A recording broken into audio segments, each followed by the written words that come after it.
makapangyarihan.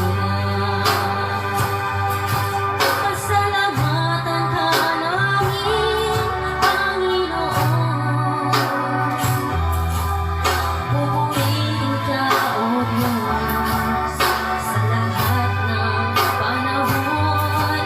Ang kabutihan mo'y hanggang kailan walang katapusan, sapagkat ikaw ang Diyos makapangyarihan. Ikaw ang nagbigay sa aming buhay. Nilikha mo lahat ng mga bagay. Nilikha mo ang langit at ang lupa, sapagkat ikaw ang Diyos makapangyarihan.